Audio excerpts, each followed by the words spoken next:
Hello and welcome to episode number 4 of the Plotheads podcast. I am Tyler Spots, one of your hosts. Joining me as always is Patrick Day. Hello. And Taylor Spots, my wife. Howdy.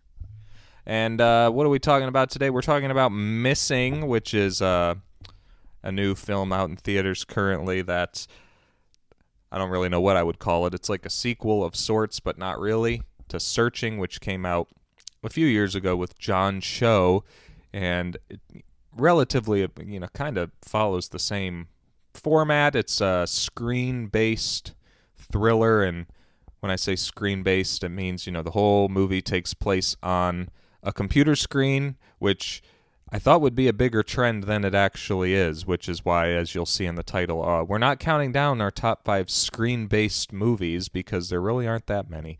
Instead, we're going to talk about found footage movies as a whole, which I guess this would fall into as well. Patrick, do you think that it falls into found footage technically, this whole screen-based thing? Yeah, I think it does. I mean, it's kind of like a hard thing to define. Like, found footage was really easy back when that was new because it's like, oh, they found a camera somewhere and then you watch the contents of the camera, that being the premise. But this is like, it's not a dedicated camera. It's like other tech like cell phones and stuff. So it's hard to define at this point. It's a little murky. I think I would describe it more as like meta. You know what I mean? Like the whole thing breaks the fourth wall. Yeah, I guess, because they're aware that like everything they're doing is Exactly technically like being watched, I guess, sort of. Well, maybe not really. I guess they're not sending off their computer footage to people, but who knows? I think it counts. Taylor, do you think it counts? Yeah, I definitely think that it counts. I think kind of like what Patrick said, it's like you're able to find it. So, I mean, not found footage in a sense of, oh, wow, I just found this video camera. I mean, that's very literal, but I think that now that there's technology like FaceTime and just MacBooks, then that kind of opens up the found footage genre a little bit further. I don't think it's call it candid camera as a genre because it's kind of candid camera where like you don't know you're being watched, but you are. Yeah, technically, because I mean, even when I think found footage, some of the stuff that I associate with that, some of the movies that we'll get to later technically aren't like lost and then found. It's like, even like mockumentary I consider to be that's a good one. in that genre. It's obviously, obviously they're filming intentionally with the purpose of distributing it to people, but I still consider that part of the genre. So yeah, it is kind of a difficult one to define, which who knows, when we get to our list, maybe that'll be apparent. We'll have some things where we're like, does that count? But we're going to say it does, just for the heck of it. Not that big a deal. So the movie was directed by Nick Johnson and Will Merrick. Those are new directors, first-time directors. They worked as editors, I believe, on the previous movie, Searching. And I guess we're so impressive that Anish Shaganti, who's the original director, he said, hey, why don't you handle this sequel because I'm doing other things. Because after Searching, that director, he got pretty popular. He made a thriller on, I think it was Hulu, called Run with Sarah Paulson. What's that about? Where she has a daughter who is in a wheelchair who she takes care of. She cannot run. And she basically figures out that her mom has been like giving her pills and things to keep her from being able to move. And that it's like she's basically psychotic and her whole person Munchausen syndrome. Around. Yeah, like her. Yeah, like her whole person is based around like taking care of her, and so she deliberately makes her sick, and she figures that out and tries to get away. It's pretty messed up. Yes, so that was his other movie, and the directors of Missing also did editing for that as well. So clearly, this is like some like kind of friend group that is just making movies together, and so far, I'd say they're 3 for 3 as far as Searching, Run, and Missing are concerned. I think I'm the only one that's seen all 3, but I would say they're 3 for 3, and I think it's safe to say, Patrick, in your opinion, they're 2 for 2? I've only seen this one. You haven't seen Searching? No, I haven't, but it has Harold in it, so I do want to see it. It was one of those ones that I was like, oh, that looks pretty good, but I just never got around to seeing it. Oh. For some reason, I thought we went and saw that together, but never mind. Okay, so they're 1-for-1. They're 1-for-1. Yes. Taylor, how about you? I will definitely say that they're 2 for 2. And the other one that I saw was Searching. I haven't seen Run, but based off of your synopsis, that sounds very interesting. I'd want to see that. Is Run like a found footage type film like this? No, it's just a standard old thriller, Gotcha. but it's like really short. It's like an hour and 25 minutes, and so you're in and out. And like I said, I think it was only on Hulu. It was never in theaters. But I like movies that are not afraid to be an hour and 20 minutes long. I think that those are kind of nice sometimes, especially for thrillers, because it's like, ugh. You know, I only want to be this you don't wanna be, like, tense for adrenaline. so long. Yeah. You know, so the movie stars Storm Reed is her name. She is the What was daughter. she in? She looked really familiar. She was, I think, her big break was in A Wrinkle in Time, which I haven't seen it. I didn't see because it got really bad reviews, and I heard that it was not great, so I skipped it. And I've never read the book, so I didn't really care about it anyway. You read the book, didn't you, Taylor? I did, and I mean, I didn't grow up with it, so I read it as an adult, but it wasn't my favorite by any means. I don't know. I read it in the 4th grade and got Oh. bored and just put it down like halfway through. Oh, well, so anyway, yeah, that's, I guess, not a good track record for A Wrinkle in Time from us here. It's a classic, though. Yeah, it is a classic, but the movie apparently was not, so I never saw it, as did any of us. But that's where I think Storm Reed got her big break. She's been in a couple things since then, but this is kind of like her big starring role. I feel like that, well, I mean, other than A Wrinkle in Time, but also Oprah was in that, so it's like, are you really starring in that? Because Oprah's kind of the big name if she's in something. So this was her big, starring role, kind of doing a reverse thing that Searching did. In Searching, the father, John Cho, was looking for his daughter, and the sequel here, we have the daughter looking for the parent. And so that was kind of like the key difference that the movie decided to make, because, for all intents and purposes, it is very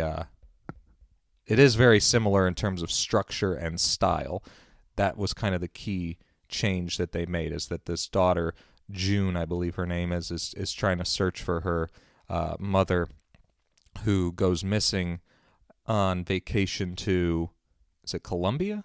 It was Columbia. Yeah. So when she's supposed to pick her up at the airport on the designated day, and she just stands there awkwardly for hours on end, and the mom never shows up, she decides to do her own little investigation, mainly through all like types of different computer technology and things like that to try and find her. Yes, Taylor. When you said that she was standing there for hours, I just kept thinking during the movie, like, how long really would you stand there? Like, Not that after maybe 30 minutes, I'd be like, customer service desk, where's this flight? Yeah, for sure. Yeah, she does, And she filmed herself too, which I thought was kind of weird. Right. I don't know if she was going for like a Snapchat type deal or right, and that gets whatever. into an issue I have with the movie that we'll talk about later. But yeah, she just kind of Convenient stands there camera to the placement. point where it starts to time lapse into Yeah. like, okay, this is how long it's been. She's been standing here for God knows how long. Well, and I think that the way that they tried to tie that in was that she was watching arrival videos, I guess, that had gone viral of people coming home. So that's why I think she filmed it. Because, Gotcha. yeah, I'm with you. I think that had they not done that, it wouldn't make any sense at all to be filming that. Yeah, that makes more sense. Right. So naturally, of course, she doesn't show up. And so that's when we get into all these different twists and turns about like what's actually going on. And, the ways that she finds out information are pretty, like, I would say, Gen Z-ish, like the how they know, like literally reverse Google searching and then using like Facebook to like track down personal info and stuff. right, like she knows how to do literally everything. Yeah. Which it's like, man, you should be working for the FBI if you're this skilled at all this stuff. Because I mean, it was very quick that she was able to do all this stuff. But I never thought it like became too unbelievable. I believed that a kid would know how to do all this kind of stuff, especially with how reliant we are on technology. Do y'all agree? 100%. I also agree. I thought about myself while she was doing some of these things because I think I mentioned before that I work in the mortgage industry. And so sometimes, if people are filling out a mortgage application and they leave some information out, then I can do a search online and find stuff that I need, like job history. Can go look at their LinkedIn. If they didn't do, like, whether they currently own their house or not, I can look up that address in the public tax records and see if they own it or not. So I think that it's interesting, and I think that's why I like this movie so much, is that it really brings to light what kind of information is out there and what you're willing to put out there, and just some of the stuff that is readily available, like tax records, where, like, It's all public. yeah, Like, anyone can get this stuff. exactly. And it's a little frightening, like if somebody uses that for evil instead of good. Yeah, I also found it kind of like interesting to see how, like we all rely on technology for so much now. So I found that, like, because of that, the movie was very relatable in some ways as well. So, like, yes, it shows how much stuff is out there on the internet, but it also shows, like, kind of how we use the internet and how a lot of us have similar, like, quirks and things like that we can all relate to. Like, for instance, when she was doing that, like, CAPTCHA thing. Yeah, And like there the, was the weird little portion of, like, the bus was, like, in a square. I'm like, I've done that 1,000 times where I'm like, do I actually click this part? right, like, oh, it's the smallest little bit Yeah. that's in the And, like, spelling Columbia incorrectly, like, she spelled, like, COLU instead of COLO. I was Right. like, that's 100%. Like, that's exactly what Right. happened. Yeah, there's a lot of stuff where I was like, man, that's really relatable, especially the CAPTCHA thing, just, with spending the weekend with your, should I tell the story? Yeah. Spending the weekend with your father, who got so angry at these traffic lights Oh, yeah, that they're he the worst. was like, I don't know which boxes to click, and he was so mad. And I said, you click the ones where there's traffic light, and he just couldn't do it. Well, And- sometimes it's like, do I click the ones that have, like, the wires from the traffic lights, the whole thing, or it's a pain in the ass. Right. There were a couple of those moments where Taylor and I just kind of looked over at each other like, oh man, we have stories that go with that. We'll have to be sure to mention those. What was the other thing, Taylor, that happened? Oh, we thought of you, Patrick, actually, when she was downloading a file on Oh, her the- MacBook. The Mac things. Why the hell does the MacBook make you download the file, open it, and then drag it into the damn apps folder? It's so stupid. Yeah, as soon as she dragged the install app over into the folder, it's like, hey, he was just I hate that complaining so about much. that like a week ago. It's so stupid. It is kind of dumb, but it's stuff like that I feel like makes the movie, It was fun. super, like, real, super Mhm. accurate. Like, the notifications, like the doorbell Right. video, like, that was all, like, 100%, like, how it works. Right. And it's good, like, plant and payoff as well, too, because it keeps doing stuff like that where eventually that's going to come into play in some important way, like the doorbell that consistently is like, movement detected. You're like, okay, well, eventually that's going to come into play in some serious way eventually, and it does. There's several times where that kind of happens, where it's like, it seems like it's very minuscule and unimportant here, but obviously they're setting that up for something, which I think is just good storytelling and fun, especially in a thriller, because you're trying to, like, predict, how's that going to be important later and stuff like that. I think that's kind of like an Achilles heel to the movie, though, at the same time. I was thinking about this. Like, the movie was super accurate to today, but in 10 years, a lot of stuff is going to change, and it's going to look completely different. Like, if you watch an older found footage film, they'll be like, oh, we need to find the film. And you're like, oh, literal film? Right. It just takes you out of the experience a little bit. But in this case, I think that's going to be, like, exacerbated, because who knows, in 10 years, we may not even have, like, straight up desktops or whatever the case is. Right. It's Computing just can completely change. right. It's just like, found footage as far as, like, you're recording the footage and things like that. I mean, it's hard to make that too terribly outdated, because, I mean, we have had video cameras and things like that forever. It's just the quality's improved. So it's like, the older the movie, the shittier it's going to look. But in many ways, that's kind of like the point is for the movie to look like crap. But But if Yeah. like notifications change on Right. desktops in 10 years, then people are gonna be like, "What's that all about?" Right. It's not gonna have the same effect. Yet there's so many more references to current things in movies like this, whereas found footage, traditional found footage is just it's a camera. It's just the quality's not as good, and a lot of times though that's done on purpose because found footage is able to be made for like 5 cents. And Yeah. so you're getting a guaranteed return on your investment.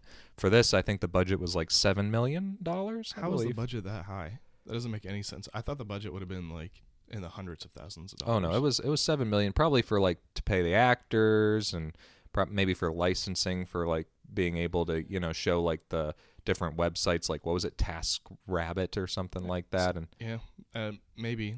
That's kind of crazy. I feel like maybe this is getting ahead of myself a little bit, but I feel like watching this movie on the big screen is almost like a disservice to the movie itself, because the vast majority is being filmed from someone's Mac. I think it's a iMac or something. Mm-hmm. So I feel like watching it on the big screen just takes you out of the experience. I think it'd be best to watch it on a laptop, because then it's like you're watching this unfold. In Yeah, real it feels time. more real, like you're on a video chat with the exactly. person doing all this stuff. Yeah, that's fair. Yeah, there was a moment where I noticed before the movie even started. I think this is part of sometimes when Taylor doesn't like going to movies with me, that the aspect ratio was not to the full size of the screen. Yeah, and it's so annoying. I don't know if it was like that when you went and saw it, but like there was just black bars on the sides of the screen that I was like, it's not supposed to look like that. That's bothering me. Taylor didn't notice though, so I guess that's part of going to the movies with me that can be That didn't bother me a though. bummer. 'Cause they switched to like the portrait phone mode a few times, so that didn't really stand out to me. right. Yeah. Went So back and forth. right. So anyway, yeah, I mean it's a good thriller. I don't think it's anything like special by any means. Like it was a solid, experience. It had really good twists and turns. I think it'll keep everyone, on the edge of their seats, but I don't think there was anything monumental about it that, like set it apart from, like Searching, for instance, and, other thrillers. I don't know if y'all agree with that or not. Yeah, I mean, I think it was kind of mid. Yeah, I would agree with that too. It's not quite as good as Searching from that standpoint, to like there's nothing novel about this. It's the same format and the way that it's told, I guess, but yeah, other than that, it's just like, the newness of it has worn off since we had Searching, but that was kind of the appeal of Searching, was that, oh, this is a really neat new way to tell a story. Right. Yeah. The newness of it wore off completely, I feel like, and that was a detriment to my enjoyment of it, which might not be fair, but it is what it is. I mean, it's hard to not compare the two, and one was one of the first to do it, and this one is not. But I think that's like a kudos to the writers of the film, which are also the directors. They wrote and directed it. That like if the twist didn't work, if the suspense didn't work, then the movie would be completely unremarkable in every way. But because there's so many twists, which obviously we won't spoil, but it was just like one after the other. I felt like Yeah. they weren't stopping. I didn't see them coming. Did you guys?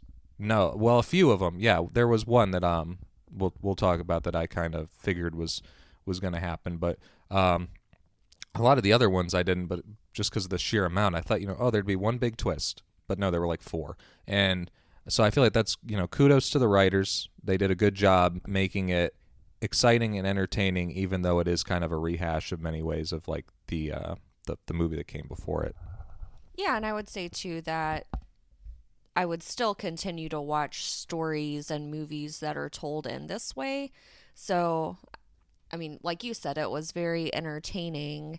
So I would not be upset if they kept making stuff similar to this.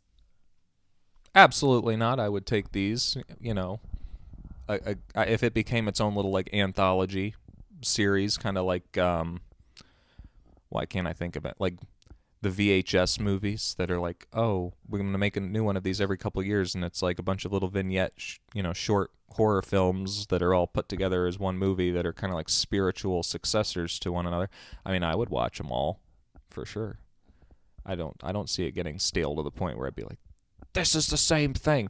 But there were some things, which again is a kudos to the screenwriters, because like a lot of the setup of this movie was exactly the same as Searching, and then they do they do something later on where it's like, oh, and it recontextualizes your whole like view of the beginning of the movie, which I thought was pretty smart, because at first it was a detriment to the movie. It was like, they're doing the exact same thing. This is annoying. But then they pull the rug out from under you and go, nope, that's what you thought we were doing. You thought we were being lazy, but actually it was all just like a setup to make you think one thing when the other thing happened.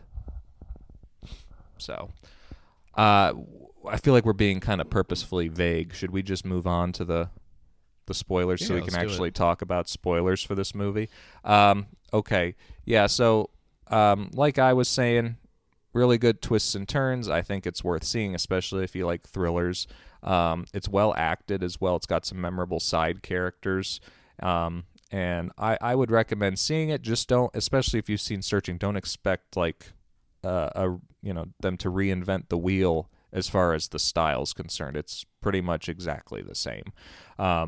But because the twists were so good, because I was on the edge of my seat wanting to know what happened, I would still definitely recommend it. Overall, see, and now this is why y'all gave me crap last week for my ranking of Otto, and it's not even Ove, it's Uva, sorry. You gave me crap for that. I was like, I need to know how to like compare things to one another. So I would give this movie, because I gave Otto a 7. I don't think this movie is as good. They're completely different. But Otto, I thought, was a better made film. So I would give this film a 6.5 out of 10. I also gave it 6.5 out of 10 hobbies. Oh, 6.5 out of 10 hobbies. Okay, very good. We'll talk about him in the spoiler section. He was the MVP of the movie. Yeah, he was. He saved everyone's asses. Yes. So, Patrick, final thoughts. I think I'll give it a 7 out of 10. Oh. It's definitely not as good as Otto. I think we also need to make a tier list as we go through the year, like a tier list of the movies. Definitely worse than Otto, and that'd be a good way to balance out our ratings. Maybe like reassess at the end of the year. But yeah, I thought it was pretty good. I was a little disappointed that I spent the money to go see it in the theater. I'd rather watch it on a laptop. But you have AMC or Regal Unlimited. But my wife does not, so we had to pay for popcorn and movie ticket.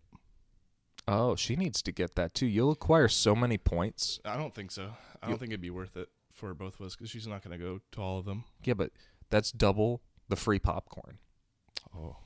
And also, like, that's a nice little date night for you guys. Yeah, we don't have time for that. Like, it depends on whether Alyssa's mom can watch the kiddo. We can watch Charlie. It's fine. Okay. Maybe then we could do it. Okay. All right. So, did you give it? You gave it 7 out of 10. Yeah, 7. Okay. If you don't mind me asking, why 7? I just thought it was very mid, and like in my head, like 7 out of 10 is like bland. Like I think like 6 is like starting to be poop, and that goes back to like high school, because like 70% being like a C, it's like very average. Yes. So what was your main gripe with the movie that you're knocking it down for? It's not really like one major thing. It was just unmemorable. Yeah, unmemorable. Okay. Once you leave, you're kind of like, it was good, but I'm not gonna go back to that anytime soon. It's like I don't know, eating like a Tootsie Roll. You're just like, it's okay, but you're not gonna like go freak out about a Tootsie Roll. Like, it's just whatever. Oh. Didn't realize you had such strong feelings on Tootsie Rolls. Well, I guess that's the point. You don't have strong feelings. I have the exact opposite of strong feelings about them. It's just, That's actually a good comparison. I do kind of forget that those are candy. Exactly. It's like, it's not like what are they? Candy corn, where you're like, oh, that's gross. Those are disgusting. Yeah, it's just. But it's like, who's gonna pick those? Even though everyone kind of has like, no one goes out of their way for Tootsie Rolls. They want like a Twix. but no one's going to complain about Tootsie Rolls either. It's just whatever. That's a good point. We all like them, but no one's ever going to say, that's my first choice. Exactly. Like Reese's Cups. What's yours, Taylor? Oh, definitely a nice Kit Kat. All right, this is completely unrelated, but at least now you all know our favorite candy bars. Although the Reese's Cup isn't technically a candy bar. So then when we get doxxed and you find out where we live, you can send us candy. Yeah. I like Reese's Cups and Sour Patch Kids. I'd prefer to not get poisoned, so don't put anything in my candy. I'll eat whatever you send me. All right. That'll do it for the non-spoiler section. We're going to have a nice little discussion about our spoilerific thoughts on the film. This is one you're going to definitely want to skip over if you haven't seen it, unless you just don't care. If you don't care, then by all means, join us in the spoiler section. But if you do, you'll definitely want to go check the movie out first, because there's a lot of stuff we can spoil with this, and I don't want to do that to you if you care. All right, we'll see you in just a minute after the break. Bye.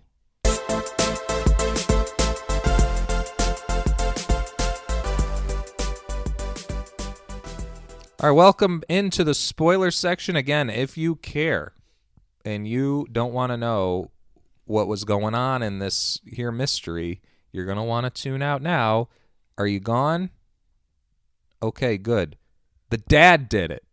All right, so anyway, what I wanted to talk about to start that I was mentioning in the non-spoiler section was that the movie starts out exactly the same as Searching. I know you haven't seen Searching, Patrick, but I'm going to tell you about the beginning anyway. I'm excited to hear about it. So in the beginning, I mean, you basically have already seen it. So you have, like, the setup with the mom and dad who have the daughter, and the mom gets sick and dies, and it kind of tells you their, like, life story through computer footage and clicks and things like that they're doing. You find out what happened to the mom, how she died, how close the family was, and how they were, struggling to recuperate from that loss and stuff like that. So when the sequel here, Missing, started out with the dad's nose bleeding and then being like, he has a brain tumor and now he's dead, I was like, man, that's lazy. They're doing exactly the same thing.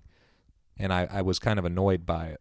But then the movie kind of redeemed itself by the end when they did a bait and switch, and they were like, you thought he was dead, but in fact he's just an abusive asshole that the mom was running away from the whole time. Was apparently on cocaine. And he was on coke, and that's why his nose was bleeding, and not because he had a brain tumor. So it's like, okay, I forgive you, movie, for doing the exact same thing at the beginning. Now that was actually pretty smart. I thought that was a decent twist.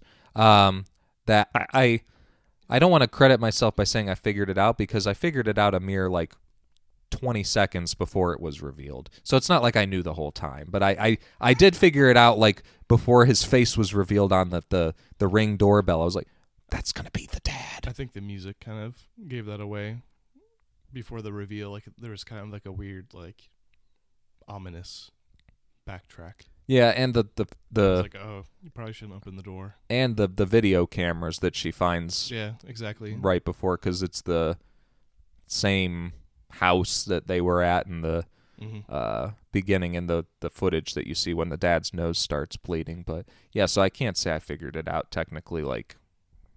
I'm some Sherlock Holmes or something. You're a genius. Yeah, it was 20 seconds before, but still, I consider that. I'd give myself a point. Be like, I got it. That's fair. At least you weren't wait, how do you do that if he was dead? Right. So Taylor, what'd you think of the twist?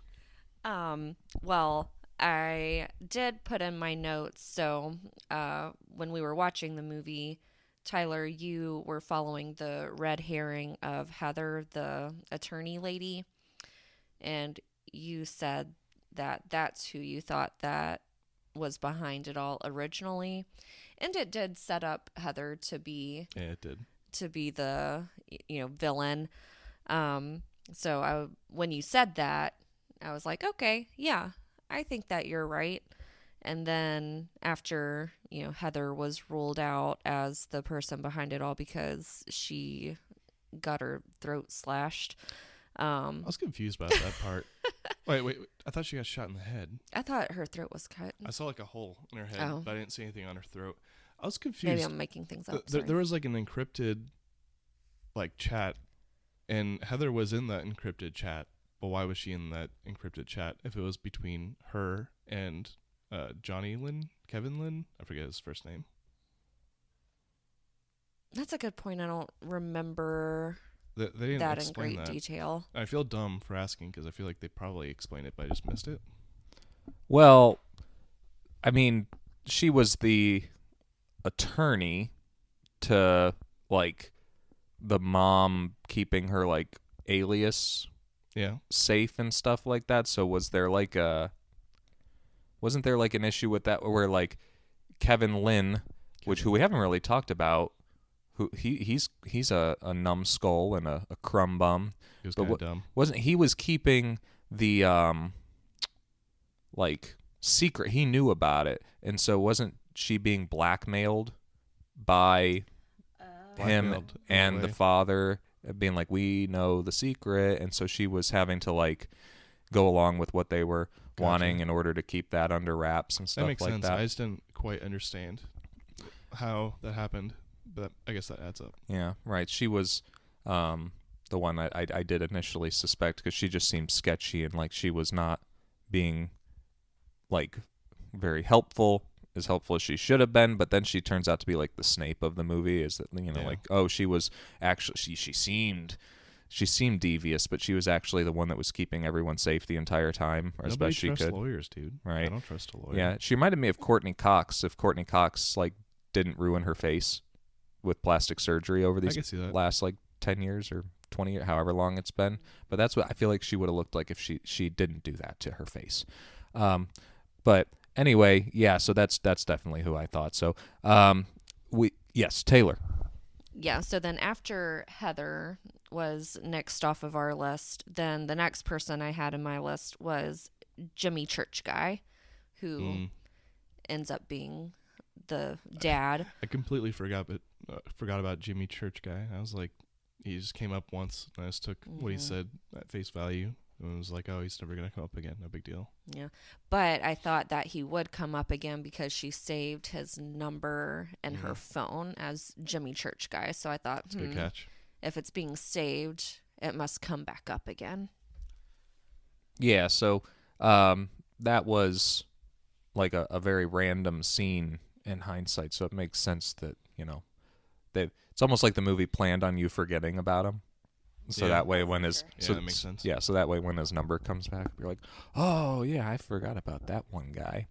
So I feel like we should take a minute to talk about. Well, actually, let me phrase it this way: did any of us ever at one point think that Javi was in any way Yeah, dude. involved? I honestly, God, at one point I questioned. I was like, could this guy be bad? But then I was like, there's no way, because his like star rating was like 2.5. Like, what are the odds that he would get picked of all people? Yeah, I didn't get that. But I was suspicious at first. I was like, this guy's too nice. What's up with him? But it makes sense. Yeah, it makes no sense why he would only have 2.5 stars. He was so helpful the whole time. I wonder if it's because he's on a scooter, so he was slower than everyone else. Probably.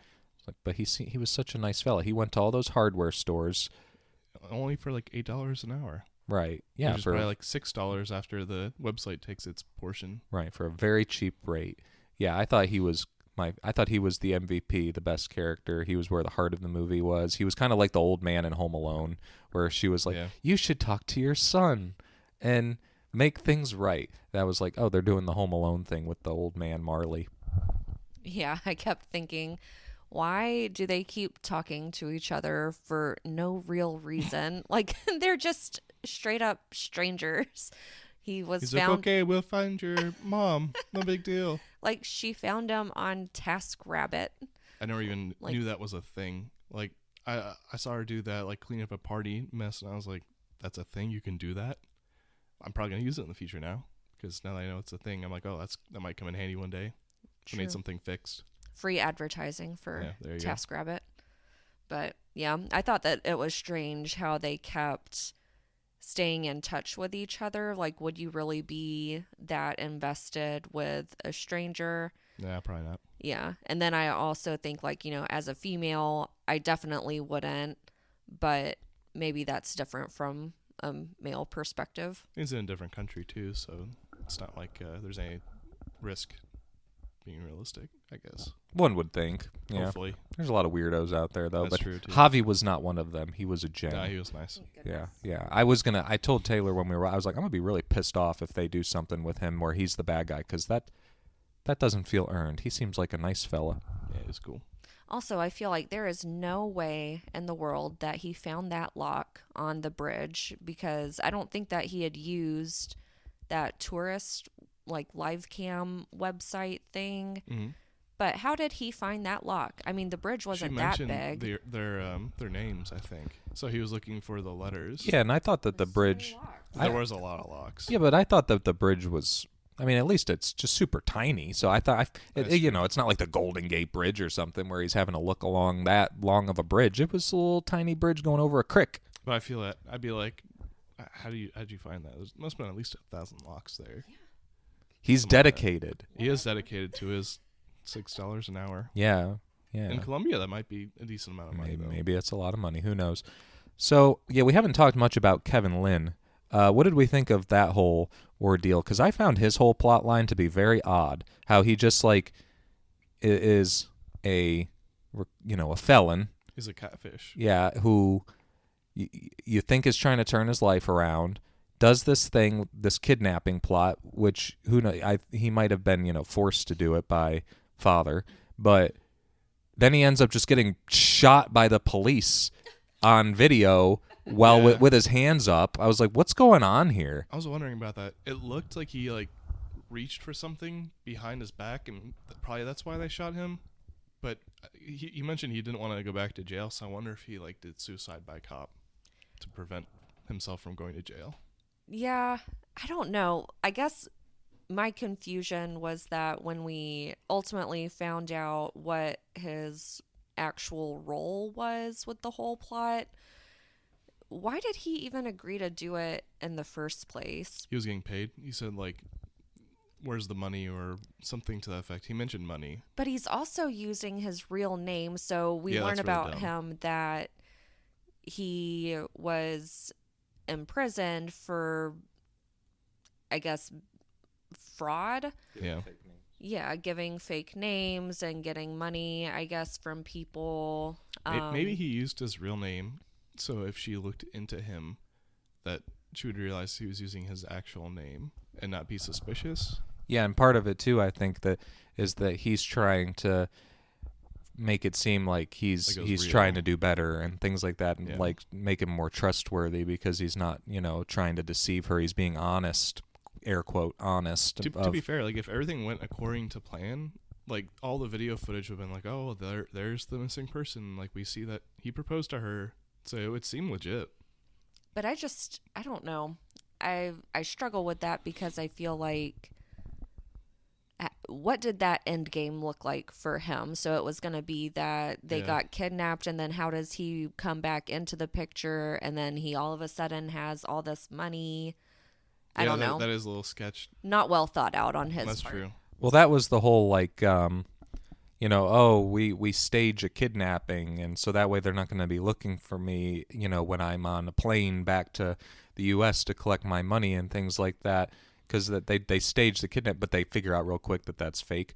But then you get that message, that private message sent to the dad that's like, hey, I need to get out of here. You need to get me out of here. So it almost felt like once the dad got what he wanted, which was his ex-wife in his captivity, he was just like, I'm done with you, sir. I'm going to leave you in Colombia to fend for yourself. Now that you mention it, it really doesn't make any sense whatsoever, because they let the body double chick go back on the plane, and they know she's going to get questioned when she gets to the airport, and they're like, who are you? There's a really high likelihood of that happening. So they'd have to kill her. If this were real life, they'd have to kill her so there's no loose ends. But then if they're staging a kidnapping, there is no ransom. Mm-hmm. So who does a kidnapping without a ransom unless you want to kill them? And there's no reason that they'd want to get killed. They're not involved with drugs or anything like that. So the police would be sketched out. What was the dad's end goal there? Obviously, and why did he kidnap his ex-wife? If I were a murderous psychopath guy like that, I would kill her. It doesn't make sense that he kept her locked up. It's not he wanted his daughter. He didn't want his wife. Right. That's what I didn't get. Like, doesn't make any sense. what is his goal here? Like, obviously he wants to see his daughter again. So was the goal to like get the wife to admit where they live, but wouldn't he know because he was just at the house wasn't he the Uber driver? Yeah, he was the Uber driver. So what's and the I point of completely forgot kidnapping about the wife? It doesn't make any sense. Like, he was the Uber driver, which I forgot about, and kudos, because that makes sense that he'd be the Uber driver. But it just does not make sense that he kidnapped the wife. I honestly think that from a plot perspective, they should have killed the wife. Like, he should have killed her. That should have been a reveal. Like, the daughter gets to the place to rescue her, and her mom's dead. That would make a lot more sense from a plot perspective, and it would raise the stakes of the story. Yeah, man, now that we're talking through this, it's kind of a bummer. Some of these things that just don't really add up, because I guess I was so fixated on like, man, these twists are pretty good. Like the one with the body double, like where she realizes that none of the pictures that she's been getting sent the whole time have her mom's face in them, and so then she uses the live I like how he photo. was a boomer and he forgot like live photos were a thing. Yeah, so he like sent incriminating evidence. Yeah, so like the live photo thing, when you get that reveal, like where she moves her face up and you see, oh, it's not her mother. Like I thought that was pretty creepy and effective, and it kind of got under my skin a little bit. I was like, ooh. Yeah, it creeped me out. One thing that bothered me, he sent the picture. It was like a picture of two hands holding two cocktails, and presumably one of those hands was of the double, because that was in the place. I really feel like the daughter would recognize her own mother's hands. You know what I mean? Mm-hmm. Like, it's not something you think about, but like you'd be like, her nails are completely different, or her hands are shaped completely different. What's up with that? That's what I was thinking too, is that like her nails were manicured, the body doubles. So I feel like that would raise a red flag to the daughter. For sure. Yeah. To be like, oh, that doesn't even look like my mom's nails. Yeah, it just doesn't. It's weird. Yeah. Well, my main complaint, I guess, with the movie, up until all these kind of things we're saying don't add up too much. I don't know if y'all felt this way, but I didn't want to talk about it too much in the non-spoilers because I didn't really know how to without saying kind of how it ends. I thought that the movie, which I don't think Searching did as obviously, I feel like it kind of cheated at times as far as like the storytelling method in terms of like what would actually be on screen. Like the first thing that annoyed me, and I realize I'm not an 18-year-old girl, but like the fact that she always has FaceTime open even when she's not on calls just so you could see her face on screen bothered me. Yeah, true. Because I'm like, who just keeps it open like that? Yeah. It was clearly like, oh, we need to see the actress, so we're going to do that. So that bugged me. And then also I thought that the ending kind of cheated as far as like how it's switching back and forth so frequently between different video cameras, because it felt like it didn't know how to stage the whole climactic ending with the father having the mom in the shed and him coming out and tying up the daughter in the room. It also doesn't make sense why there were cameras in certain locations. Like there was a camera in like a vent in the room that they had like a picture of or whatever in the beginning, but why would there be a camera in there? Like there was no one in that room, so it doesn't make sense. Yeah, that it just kind of bugged me. Like I felt like it was just becoming like too standard thriller ending, like where it didn't feel like we were watching a computer screen anymore. Yeah, I agree with you. I feel like it almost could have been maybe just as effective if they would have had his computer screen with all of the cameras in the house, like so that you could see what was happening in each room all at the same time. Yeah. Like that would have been kind of cool, and then I feel like you wouldn't have had, all of the kind of cuts and stuff that you said bothered you. Another thing that bothered me, they missed an opportunity. They did a reveal where they showed that the main character was being observed on her computer. Like they zoomed out, and so you see someone like a hacker guy watching her. They could have made it so that it showed like a window of her face, like the camera feed, but it not being FaceTime. Because like if you're like a hacker guy in a movie, it's reasonable to expect that there would be a way to see through the camera without the person knowing. And I was also wondering, did they recover like how she got that software installed? Kevin Lynn at the beginning said, "Is your computer running better now?" Oh, oh, okay, good catch. Yeah. Yeah. And she's like, yeah, it's running a lot better. That makes sense. Yeah. So he put it on there, but I didn't even realize. Maybe it's just me being stupid. I didn't even realize that it zooming out was showing that her computer was being observed by someone else. I didn't know what was going Yeah, on. it was like her computer and like a remote session, so that the other guy couldn't watch it. And that explains how he was always like a step ahead of her too, like Yeah. figuring out wherever she was and whatnot. So there is some cool stuff in the movie. It's just now that we kind of talked through it, there's a couple things that I'm not quite sure of, And even you less just so than know the that first time. There are some cuts out there or scripts out there where they said, you know what, we're gonna let the mom survive instead of killing her off. But I just know there's a cut out there with the mom getting killed, for Yep. example. It is a PG-13 film, so they probably were like, "That's too dark." Nah, that's like, I mean, Mufasa died in The Lion King, Yeah, so exactly. what am I thinking? You know, it doesn't have to be gory. It could just be like, oh, here's her grave. I don't know, right, some way to like show that she's dead. right. Or like a shovel or something, like he buried her in the backyard of the house or something. Well, that's what he was getting ready to do, wasn't he? Going Yeah, out there to dig a hole. Yeah, and Hell. that's the thing. I was like, this dude wanted to kill her, so like, why'd you wait like a week to do it? It just doesn't make any sense. I liked the end though, where she stabs him in the neck with a piece of glass, and he he's goes like, and tries to Directions Google to the hospital. hospital. And he like falls over on the keyboard. Yeah, he falls on the keyboard. Hospital. Yeah. I thought That was I thought that was funny. Whether it was intentional or And not, that was it's gotta realistic be. too, because you'd be like, what do I do? And then bleh, you just Yeah. fall over. Yeah, But the funny thing is, like, hasn't he been living there for a really long time? Like, wouldn't you True. know where a hospital is? Like, Yeah, within, probably. I don't know, even just like months of living in a new place. Yeah, true. yeah. I also liked I did call before it happened because I was like, clearly that's what they're gonna do, right? Because like they keep mentioning it, like the mom uses it throughout the movie, but you know where she left her her phone in front of the hey, computer Siri. and calls, gets out of the house by using Siri to call the police. I thought that was pretty clever, but I also was could clever. kind of see that they were setting that up. I feel like that MacBook would have died though. You know, they Yeah, said it maybe. was like a 4 or 5 hour drive to. Well, I don't know. MacBooks have some long battery. Do they? Yeah, Oh, okay. they really do. Well, you're on one right now, so you would know. yeah, I'm they on can a last a long time. I'm on especially an the new ones. HP. The new ones can last like days. It's crazy if you're not doing anything like intensive on them. The batteries last forever. Well, they should when they're like $1,500. Yeah, that's So- fair. All right. Well, we should probably wrap. Oh, Taylor's got one more thing. Yeah, I have one more qualm. And Tyler and I were debating this on our drive home. How did you feel, Patrick, about the mom and her dating profile and the back and forth between her and Oh. Kevin Len? So cringy. It was so cringy. I was like, this is so weird. I thought it was really dumb because she went into like witness protection. And I was like, why would you make an online dating profile if you're in witness protection? Because like there's a chance that someone could see your picture or do a reverse Google search and find your profile. But yeah, I thought that was really weird. It made me feel bad because it seemed like Kevin actually liked her Mhm. in those videos. But I guess that was just him being a con man. Like maybe that was like his skill set, I guess.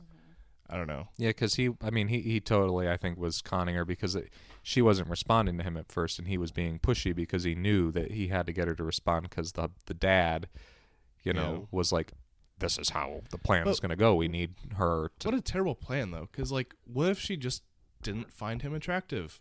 Then the plan is dead right then and there. Right, Like, that's a really risky plan. right. He's not, like, a conventionally good-looking dude. Like, Yeah, and then I also just thought the whole dating profile thing was weird, too, because it's just like the things that they decided to type and then the things they decided to video record, and it's like, Yeah. this is a very odd way of communicating. It's kind of like in movies that are like in Everything Everywhere All at Once did a lot of this, where it's like they'll say one sentence in, like Chinese, and then they'll respond in English. And I mean, I realize I don't speak multiple languages, so maybe that's how they communicate in real life, or that's like a thing that lingual people do. But I'm just like, it's what's weird to making send the videos like that, though. but it's just like, what's making the switch occur, like between this form of communication? It was definitely like a way for the movie to like show their faces and their acting, but in real life you would just have text, like, or you'd have a FaceTime call. You wouldn't just send like weird little blurbs to each other. Yeah. And then I just feel like they also were moving forward very quickly. Yeah, for And sure. especially for somebody like the mom who is, I mean, more or less like witness protection program type stuff. Like you. Also, wait, where the hell did the dad get money to pay Kevin Lynn to do all this? Because this shit would have taken months, right? So, where did the money come from? Like, you'd have to pay him $100,000 plus, at least, at bare minimum. That's the thing. For the risk. So where did the dad get the money? That's the thing. I don't think he had it. I think that's why he left him in Colombia. But it seems so funny because Kevin Lynn, like, if he stayed with this lady, he would have had a decent life because it looked like she made good money, right? Yeah. I'm almost In wondering California. if the mom had like a life insurance policy type thing, and then maybe June was the beneficiary. And then that's why the dad also needed June. That doesn't make So any. he But he could doesn't have access the custody. money? He doesn't have custody of her, so it wouldn't have mattered. True. I don't know. Like, there's like, the more you think about it, the more plot holes come up that I hadn't even considered before. Well, I guess then we I'm should. gonna downgrade it. I'm downgrading it to a 6 for lack of thought. Well, I guess we should stop talking about it then, so that we don't find 6 more. out of 10. Uh-oh. It's in stone. 6. Okay. Well, you went from having the highest grade of all of us to the lowest grade. So, That's what you get. Damn it. all right. Well, let's move on to part 3 of the podcast before we find more crap to complain about and not like the movie anymore. All right. So, hopefully you enjoyed our spoilerific discussion. If you've seen the movie, if you haven't seen the movie, you probably didn't. Let's just be real. So hopefully you just kind of skipped through it, got to our top 5. So that's what we're going to get to next after the break. We'll see y'all in just a minute.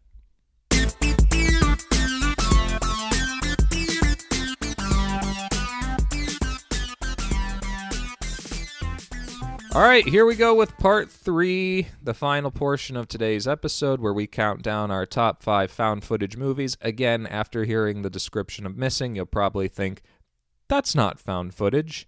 But, you know, it's like a sub-genre of the genre of found footage, and let's call it that, because after having discussions between the 3 of us, we're all kind of confused as to, like, how one would define it, is how it sounds. So, Good stuff. yeah, because of that just makes for more possibilities.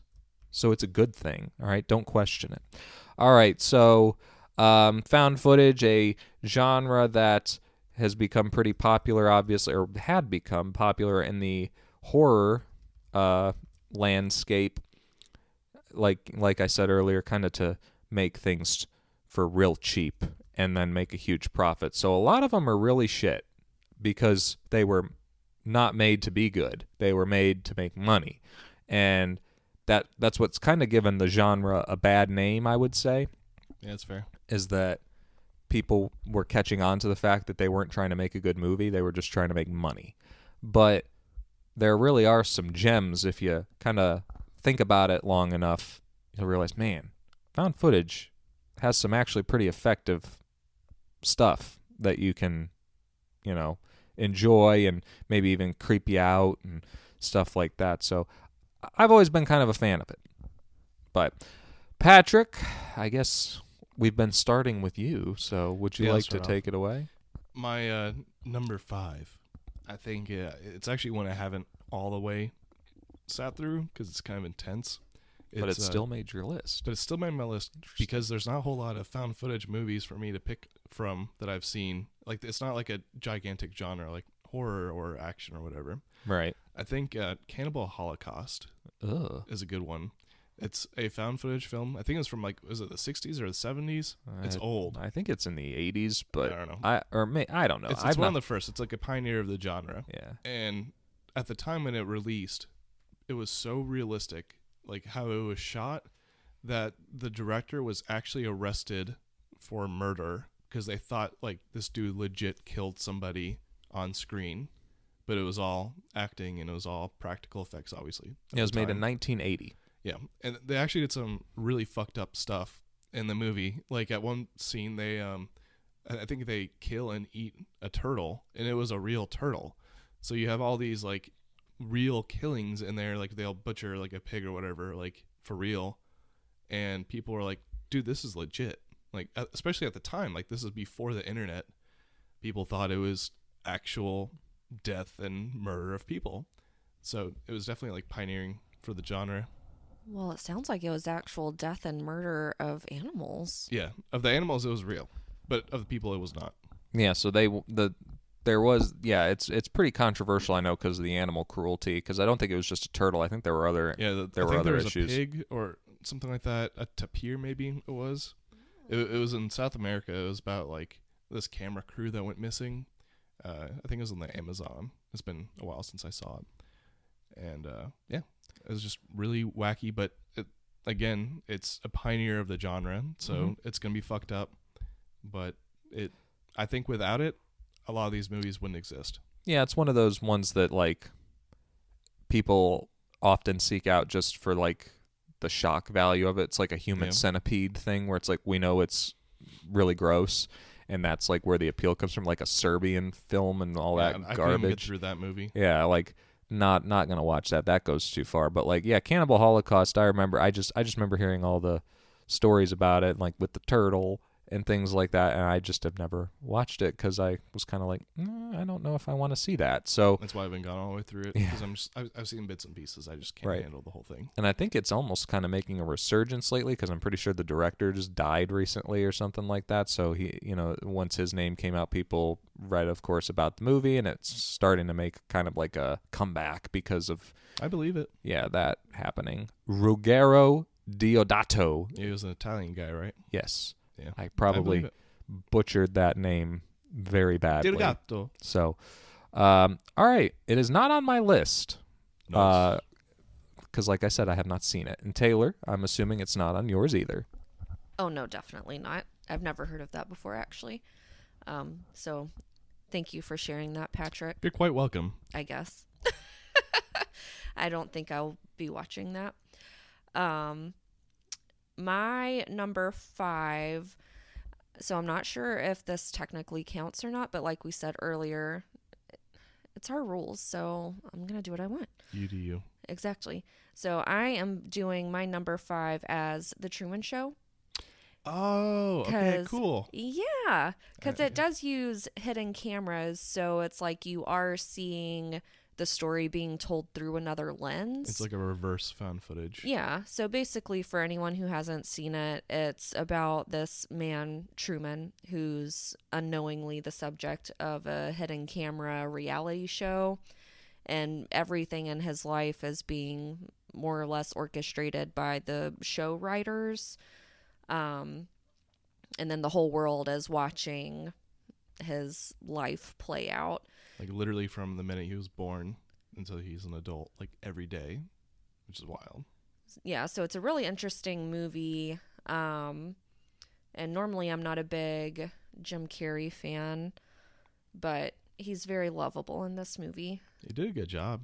Yeah, it's a very interesting story, kind of like, I don't know, if everything in your life is controlled or planned out, or like if your decisions aren't truly your own, almost kind of like you could take it in a religious perspective, like does God plan out everything in your life? I don't know. So I feel like it kind of has parallels to that, and then parallels to Big Brother always watching you, but kind of takes it a step further. Yeah, I love that movie. I just didn't think about it as being that, but it works. I saw that pretty recently. It was like 3 years ago. I think I watched it with Alyssa for the first time. Yeah, I good one, though. I think it's great. I show it in class a lot of time to teach kids. Censor it? No, it's rated PG. Is it really? Yeah, to teach kids about satire though, because the movie's basically like a huge satire of reality television. Yeah. And Makes so I sense. think that it's a good example of that to show them that's not, inappropriate, because a lot of times satire is like The Menu. I still need to see it. I was just talking to Alyssa about that last night. Yeah. I need to watch it. It's great satire, but I can't show that to children. So, All right, my number 5 is Lake Mungo. Never heard of it. Have you, Taylor? Well, yeah, of course you've heard of it. We watched it together. So, anyway, basically it is a mockumentary type movie in the spirit of kind of like a Paranormal Activity of sorts, where this family is trying to kind of track down the whereabouts of their daughter that went missing, that was then kind of like found. You say mockumentary. Is it like a comedy or is it just? Oh, like, no. So it's like kind of like The Office but serious. They're filming people are filming a documentary about like the mystery behind this girl's disappearance. Yes, Gotcha. because then her body winds up like being found dead. Gross. But they keep seeing like things in like video footage that would imply that she's still alive. Like they see her kind of like in corners or outside of windows. That's and a things, spooky ghost. Yeah, and things like that where they're like, she can't be dead because like here's like proof that we have in this video footage that shows she's still around. So this isn't her that they found, and there's no way of knowing because she's all bloated and gross. things like that. Did that come out this year? No, it's older. I remember you talking to me about that at some point recently. Yeah, so we saw it a few Halloweens ago. Came out in 2008, but Chris Stuckman, I guess a plug for him, not that he needs it, but did a review of it on YouTube, and I checked it out. That must be why. We watched it with our friends Justin and Carrie, and I was kind of disappointed in it for the first half, but then one of the more disturbing scenes in a movie that I've ever seen occurs that really bugged me. I'm just going to talk about it because I mean, I don't think it's a big deal. So basically they find the daughter's phone at Lake Mungo where she went missing, and there's a video on it where the daughter is like filming out one night at the lake, and she sees someone walking towards her.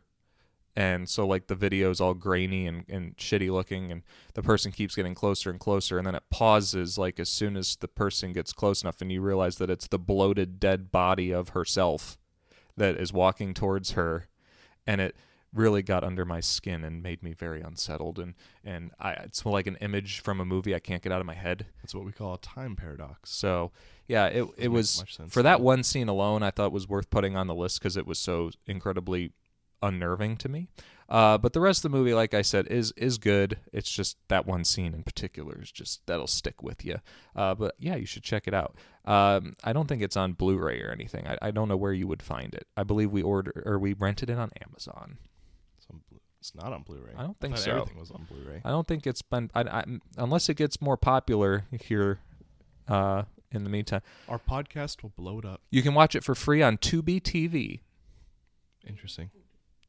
And Vudu, apparently. All right, Patrick, number 4. This one's not a very good movie, but I have a funny story, so I'm going to go with it. My number 4 is The Fourth Kind. Have you guys seen it? Yeah, I watched it with you. Yeah, and a bunch of other people in college. Yeah, so that's where the story comes from. If memory serves, I think this was the first found footage movie I'd ever seen, so I didn't know the genre existed, really. And we watched it, and for those of you who don't know, it's about alien abductions. So the way they frame it, they'll have, like, the real people in the movie, but then they'll also have what they call dramatizations, like when you watch, I don't know, some, like, Dateline show or whatever, and they have, like, crime, they have actors. So they were like, here's the real people, here's the actors, but they're all actors. But 18-year-old me was like, okay, well, those are real people, and those are actors, thinking it was, like, about a real event. And at one point they had footage of like the real actors, like their bodies floating in the air during like a abduction and stuff, and I was like, what the hell, this is real, what the hell's happening? It was really dumb, but it stuck with me. And then I googled it and I was like, oh, I'm a giant dumbass, my bad. But yeah. And to this day I'm creeped out by barn owls because of like they have a thing where like the barn owls aren't actually owls, they're aliens, but like everyone's brains perceive them as owls, and they get hypnotized and they're like, it's not an owl, it's not an owl. Man, that shit's creepy. Yeah, all I remember about that is that we watched it in college. A bunch of people in a dorm room. I was sitting on the floor, and I on was top bunk. very bored, I and remember, that's all I remember. One of our friends was making out with another one of our friends at one point during the movie, and we will not name names.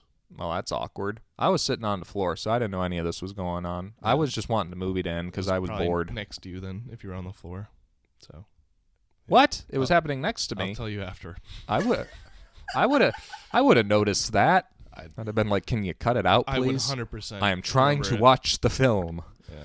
So, yeah, I didn't like that one very much, but I'm glad It's you not very did. good, but like it just stuck with me for that reason. Fair enough. Taylor.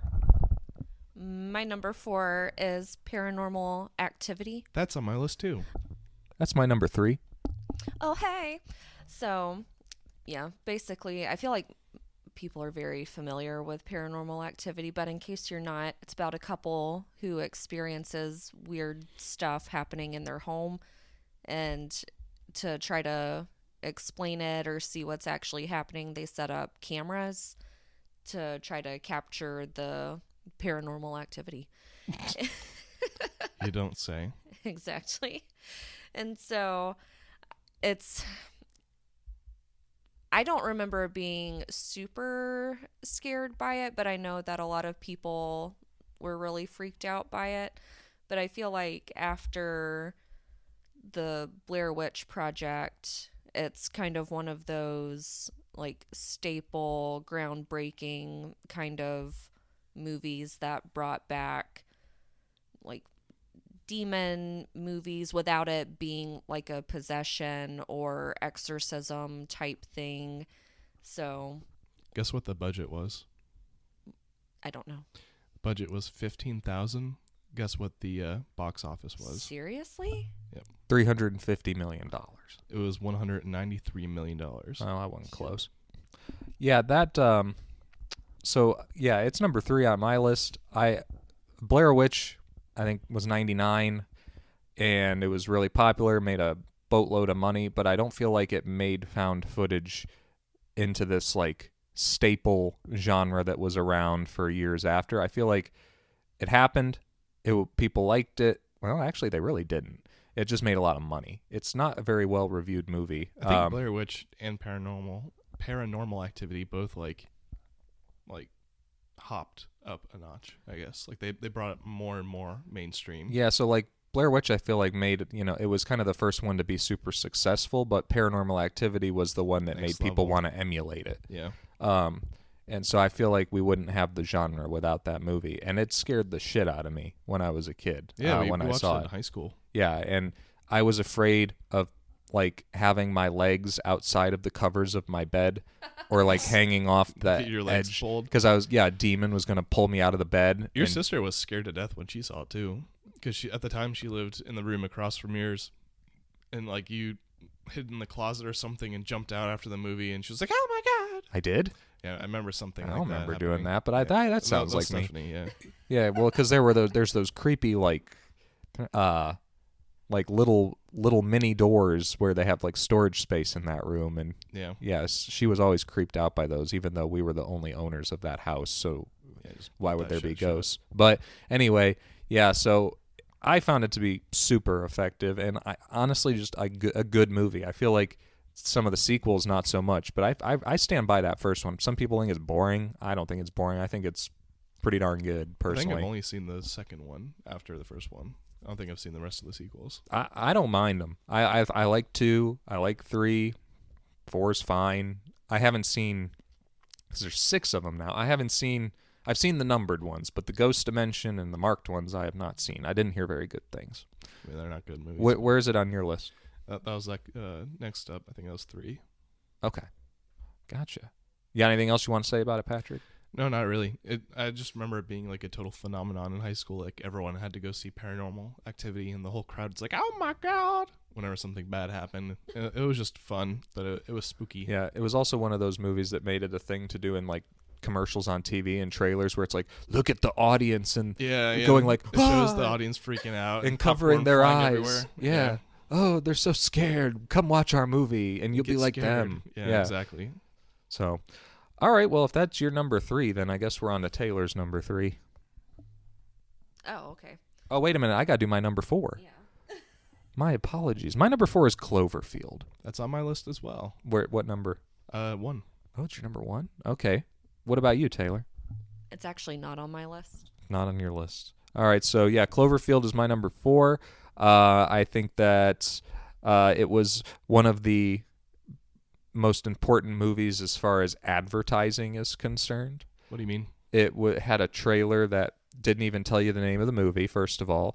It presented it like it was this real thing that was happening, even though obviously it's not, because the trailer was basically just like a documentary looking thing of like a party that was happening for like a farewell for one of the main characters. I think TJ Miller is actually recording it all.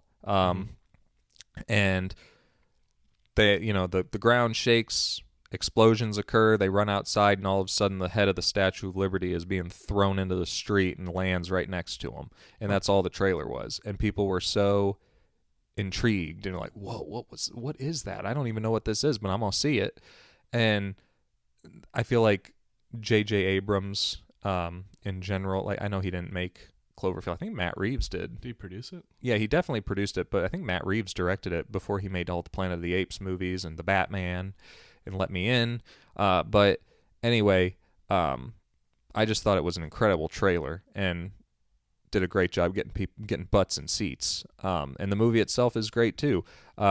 It's spooky. It's stressful. The monster design is really cool for like the 5 seconds that you see it on screen. And I thought that was effective too, making it even scarier that you can't see what is actually doing all this like destruction. I mean, like the more you see Godzilla, obviously it's not very scary, but keeping this monster like hidden.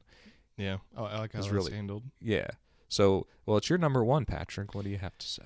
Well, I was a big fan of how they handled the monster design. Like you said, like it was really alien looking. I liked all of the little Easter eggs. Like the average viewer wouldn't notice a lot of this stuff, but if you do digging into it afterwards, you'll realize there's like lots of little hints about stuff that happened. Like at the end of the movie, it shows a shot. I think it was like footage of 2 of the main characters together on a date or something. Oh, at the carnival? Yeah, and in the background, you could see like an asteroid or something crash into the ocean, but they don't point it out.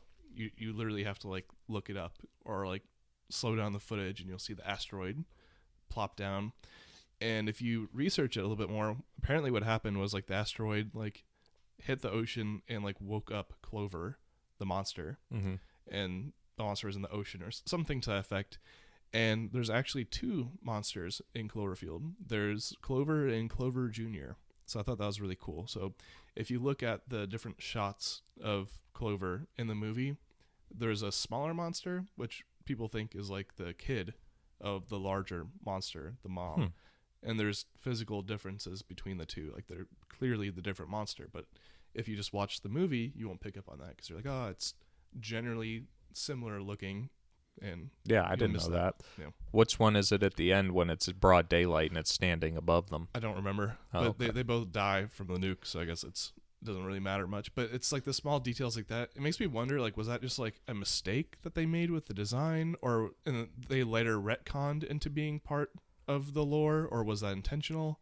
You don't really know. Well, are we sure that they're dead? Because in the Cloverfield paradox, which I never actually saw, I do know that the last shot of the movie is the monster like jumping out from under the clouds. There could be more Clovers too. Yeah, it's a really cool movie, and like I said, I thought that the whole mystery around it is really cool, and it kept doing that. Like 10 Cloverfield Lane did it. I haven't seen any of the sequels. Oh yeah, such a shame. 10 Cloverfield Lane is really good. It's not similar at all. It's almost like a underground bunker hostage movie with John Goodman being crazy. I think that was originally supposed to be a completely different. It was, and then they changed the ending to make it relate. And then the Cloverfield paradox, horrible movie from what I've heard, but it did that thing where they showed the preview on Super Bowl night.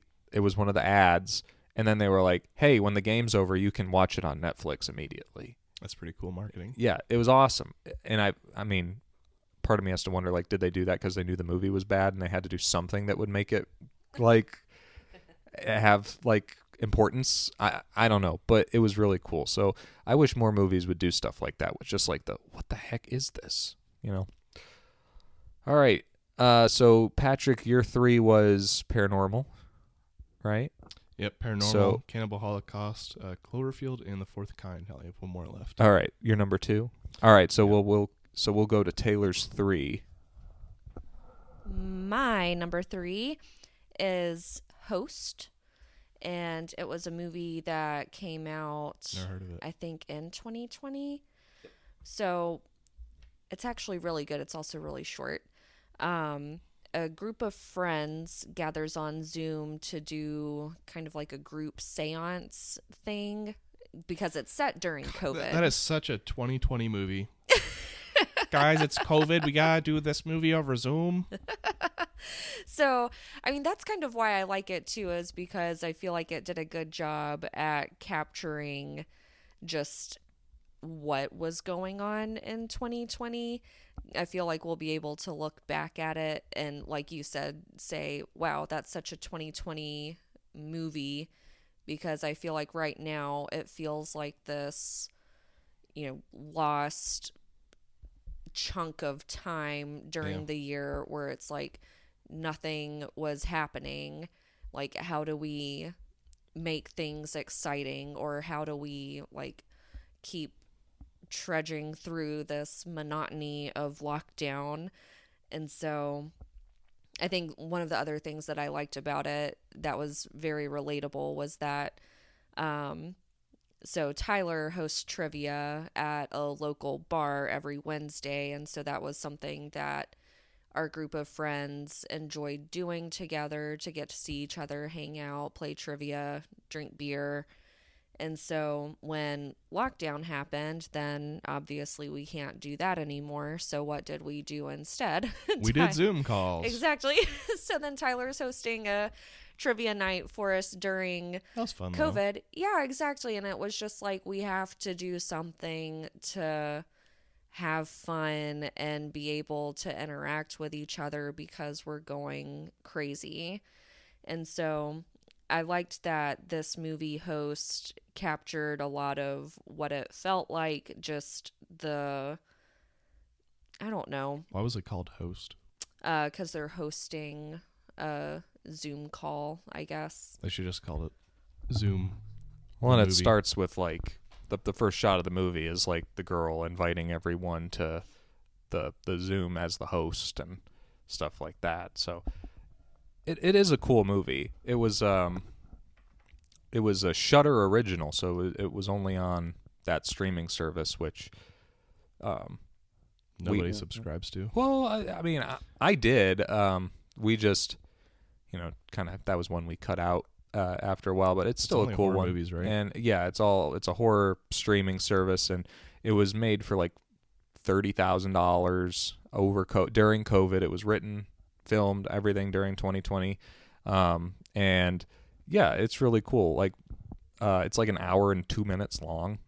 I mean, it's creative. I mean, you had the COVID protocol, so they couldn't film with people or whatever. So it makes sense to lean into it, I guess. Well, and I thought it was kind of like, not inspiring, well, sort of, just to see like, man, if you really like want to make something, then like no one's really stopping you. Like, I mean, making movies cost money, but they made something that popular and that cool for such a small amount of money. Yeah, I mean, limitation breeds creativity. Yeah, so it's pretty cool what they were able to accomplish, because there's effects and stuff in it too, like, and it's got some moments where it's like, oh, that was kind of creepy what happens, and it's pretty impressive that they were able to do that and make it all look like it was actually on Zoom, because we all know what Zoom looks like, sadly. Yeah, and I thought it did a really good job at just building suspense with what, limited stuff you have available. And so, you can see stuff within the Zoom app, I guess, that you can do, like changing your background. And then, we've all kind of experienced, like you set a background in Zoom and then something happens where your actual background kind of flickers into view for a second.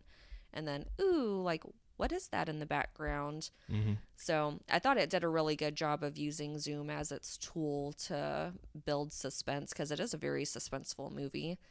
But anyway, it's a nice little find if you have a chance to watch it, and I looked that up. You can see it with a subscription on YouTube, Sling TV, the Roku channel, and Amazon Prime, or you can purchase it on Vudu or Apple TV.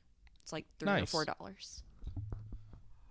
All right. My number 3, I said earlier, was Paranormal Activity. So, Patrick, what's your number 2? I already did my number 2.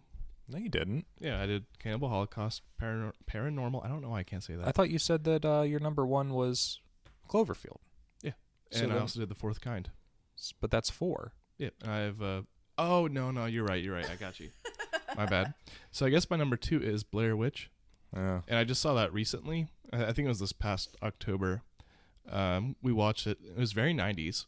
Like they mentioned like some filming hardware. It was like the mic or something. I don't remember, but it was very 90s. It wasn't like, oh, we have a smartphone with the mic and the tape and all that included. They referenced some hardware from back then, so I thought that was interesting. I learned a little bit. The lore of of Blair Witch was kind of cool. Like it made it seem real. I did some research into the movie and how it was produced, and it was pretty fucked up. It was pretty messed up. Like they actually dropped the actors into the middle of the woods, and they're basically like, all right, you have a script, you need to figure this out, have fun. And they would make them sleep in the middle of the night or in the middle of the woods at night, and they would actually mess with the actors. Like they would throw stuff in the woods to freak them out and put them on edge and all kinds of wacky stuff. It was really interesting. There are a few occasions where the actors got to stay in a hotel, like because of an emergency or something, but that was about it. So when you see the actors like freaking out on camera, that's legit. There's one scene where they get woken up in the middle of the night and they all just start screaming and running through the woods. And they were supposed to pan the camera back and show a monster, but when they did that, they missed the monster. Like they had some guy dressed up in a creepy outfit, and they completely forgot to do that. But that almost made it creepier because you don't see anything on camera, but they're running away, freaking out. I don't know. I thought it was really well done. There were some sequels and spin-off media, like games and stuff. And I think, like we mentioned earlier, it propelled the genre into the mainstream. So for that reason, it's my number 1. Or number 2. It's funny, that's also my number 2, and for a lot of the same reasons of just the, how it was groundbreaking for its time and the precedent that it set for future movies and this found footage genre.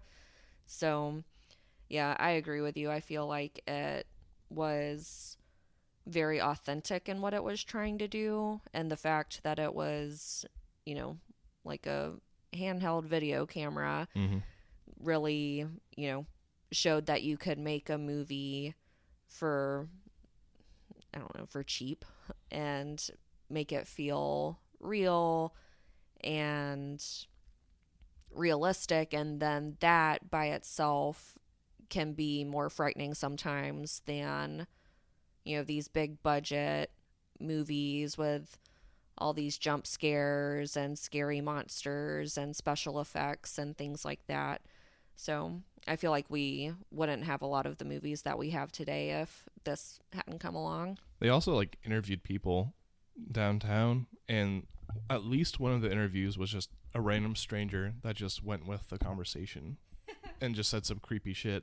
Like, oh yeah, I remember the Blair Witch, this happened, yada yada yada. And it was just some random crazy lady.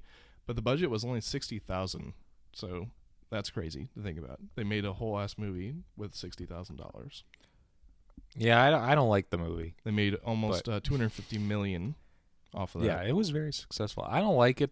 It's not one of my favorites. I get that it's important. It's shaky. The shaky cam is a little. Yeah, it almost much. looked like too horrible. I get that it was supposed to, and they were just supposed to be amateur filmmakers making a movie or a documentary about the Blair Witch, but it's just so unpleasant to my eyeballs to watch, and it bothers me. And basically the script is non-existent. It's almost just completely ad-libbed with them just shouting F-bombs every 30 seconds, not even 30 seconds, every 5 seconds. That's all it is. And then to me, the ending, which is super famous, it amounts to nothing in my opinion. I don't find it scary. I don't find it entertaining. I don't find it fulfilling. So it's just not one of my favorites, but I get why it's so beloved and so popular. It's supposed to make you leave the theater and go, whoa, what happened? Yeah, and it was presented back in the 90s as like, oh, this is an actual... people thought it was real. The marketing campaign leaned into that hard. Yeah, like, they had like wanted posters, like, we're looking for these missing people. Like, there was like an NDA or something where the actors couldn't tell anybody that they were alive or anything like that. Right. It was wild. Yeah, so I mean, from a 90s lens, sure, that might be cool, but I was 6, so I didn't see it. So, I mean, I don't remember any of that. Adults. So, yeah, now that I'm a almost 30-year-old person seeing it for the first time a few months ago for Halloween, it didn't really work for me. But I get why it would for others. As a teenager, it would have been amazing to see in theaters. Yeah, I think so, too. All right, my number 2 is District 9. Oh, that's a great choice. Yeah, so... I didn't even consider that. Yeah, so it's mostly found footage. There are a few things, I guess, that maybe cheat a little bit, but... These fucking prawns. Yeah, it's a South African film. Yeah, with Charlton Copley and his, like, big debut. He's been in a few things lately, most recently Beast with Idris Elba, which was not good, but he's a good actor. Anyway, it's Neil Blomkamp. His directorial debut, he made Elysium after that, which was... I love Elysium. Yeah, it was not as popular. And then he made Chappie, which apparently was so bad that he hasn't made a film since. It had Die Antwoord in it. Yeah, it was not very well received, and he has not made anything since. He was attached to a Halo movie for the longest time, but it's never come to fruition. They made the show instead.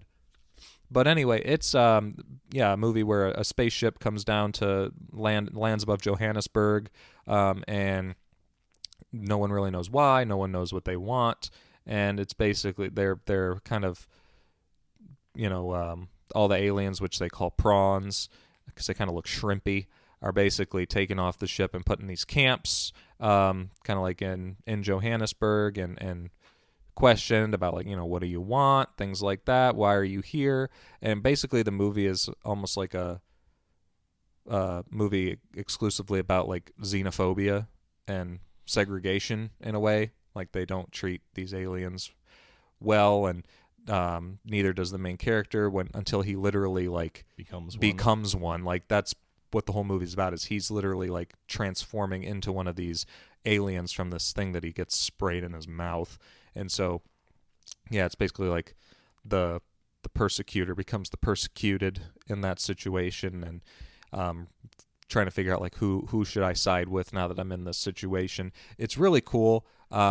It's one of the first movies I remember seeing in theaters that was like a hard R, because from the trailers, so R about it. The trailers, it wouldn't look like it. It's violent, and it's got, I mean, language every 5 seconds. But remember they have, like, those guns that just blow things up into, like, smithereens. Like, they'd shoot them and they just explode into blood and guts and stuff like that. So yeah, it's pretty violent, but it's a really cool movie. Kind of depressing at times, but one that I saw in theaters, haven't seen since, but it's stuck with me. Like, I remember a lot about it. It's just it's a lot of a movie, so that's why I haven't seen it since.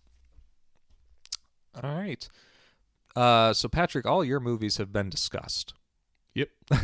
So Taylor, what's your number 1? I also feel like maybe this is cheating a little bit. I put Searching as my number 1. Oh, okay. But I really liked this movie when it came out. I thought it was really just, I don't know, innovative with technology and all of the resources that are available to, just track people, I guess. Not that that's its primary purpose, but, there's just so many ways that you can get access into a person's life. So basically with Searching, I think, as we had mentioned before, in bits and pieces, this man's daughter goes missing. The investigation that's being done by the cops isn't really progressing quickly enough. So then the father is doing whatever he can do to try to help gather clues about her disappearance. Where did she go? How did it happen? What else was going on? So he really learns a lot about his daughter too, and the search for her. But I just thought that it was a very interesting story. It has good twists. It really utilizes technology to tell a story in a way that's super interesting and that I hadn't seen before. Yes, it is very good. It is very good. It was not on my list, though. Sad. I had a feeling you would have it on there. So, and Patrick, you haven't seen it. I have not. I guess you're gonna have to check it out now. Probably Alright. not. It sounds like it's gonna be the same as Missing. Well, yeah, but just know that it came first, so it's not emulating Missing. It's the one that did it first. Yeah, but it's gonna be like more or less the same movie. No, you Okay. should watch it. It's Maybe good. I'll give it a shot then. I'll watch it on my laptop. All right, there you go. My number one is Rec. I've never heard of that. Rec. REC, short for record.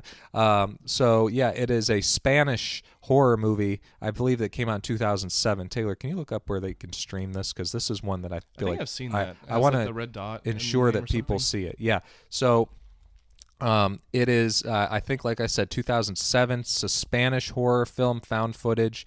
And it's about this news reporter who does this show kind of highlighting different aspects of the city. I can't remember exactly what city it is, but she one night decides to follow this fire department that gets a call to like help a woman who's like screaming in this apartment building and needs help. And so they go in there to help her, and they realize that like, oh, okay, something's really wrong with her. So they go down to like get help, and they realize that they have been locked in by the police Uh-oh. to this apartment building, and they're told that there's a new strain of like a rabies type virus that's been linked back to this apartment complex, and they can't let anyone out until they figure out where it's coming from, because there's a chance that they could all have it. Oh, it's like 28 days later. Sort of. So basically not everyone, but like it's that this virus starts turning people into zombies, and this reporter's being followed around by her cameraman, and they're trying to kind of make sense of like what in the world is going on. How do they get out of this building? Because as it goes on, more and more people are becoming rabid and turning into zombies and things like that. And it's a really cool movie, and they did an American remake of it. It's called Quarantine. It's basically shot for shot exactly the same, except not as good and not as well acted. So if you're going to watch it, watch Rec, the Spanish version. Yes, it has subtitles. Get over it. It's awesome. There's some really tense scenes, particularly the last 5 minutes will make you very creeped out, I think. And it's available to stream on Amazon Prime Video. Oh, also on Tubi. A lot of stuff for on free. Tubi, apparently. Must have ads. Yes, they do, for sure. So there were several sequels to it, and I have not seen those. But the first one, excellent. I loved it. I'm going to check it out. Please do. All right. Well, that's our list. So I guess, unless, Taylor, you had anything to say about Rec, I know you've seen it. Well, yes, we watched it together. So, yes, I've seen it. Yeah, I agree with you. It was a really good movie. I think especially kind of in light of COVID and shutting down and quarantining It turned stuff. us all into zombies. I mean, it has like a whole nother, meaning to it, and it doesn't feel that far-fetched, but I could see like in 2017 or no, 2007, when it came out, where, this is kind of, extreme or unbelievable. But I think, going through COVID and having things literally locked down, or, nursing homes being in literal quarantines where no one's going in, no one's going out, just makes it a little bit more real and accessible. It's like that other, what was that movie about, like a Contagion? That's what I'm thinking of. Oh, God, Contagion. That movie is we watched unsettling. that in 2020. I was like, oh yeah, this is how we're gonna die. Right. Great. So, yeah, you are correct, though. The movie also kind of is interesting to watch from that lens, too, when you see how people are responding to being trapped inside. Just how some people are like, this is ridiculous. I'm fine. Let me out of here. Yeah. Or, like, I promise that I'm not carrying anything, even though I have no idea and probably am, and I'm getting other people sick. Exactly. Yeah. Like, It's just the human behavior. Everyone thinks they're the main character. They never think that they're the NPC. It's right, like that right. whole thing. Yeah. So anyway, yep, check it out.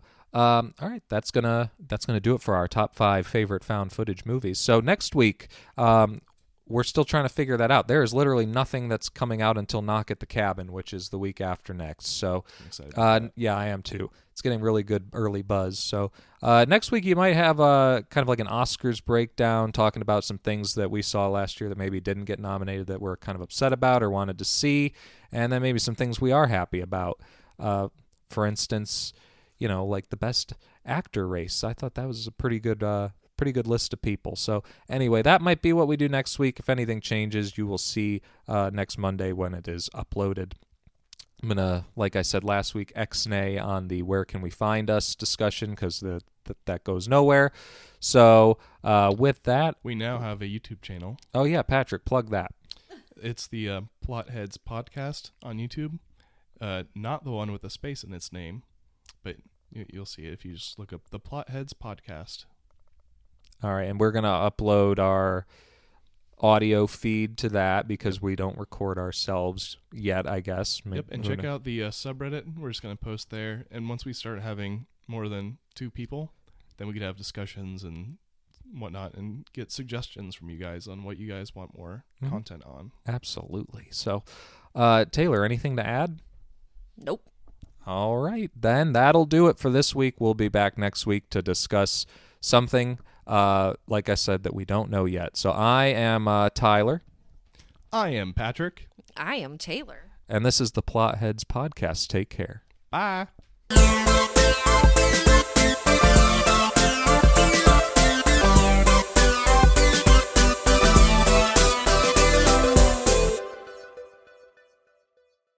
Theme music is Aerosol of My Love by Kevin MacLeod.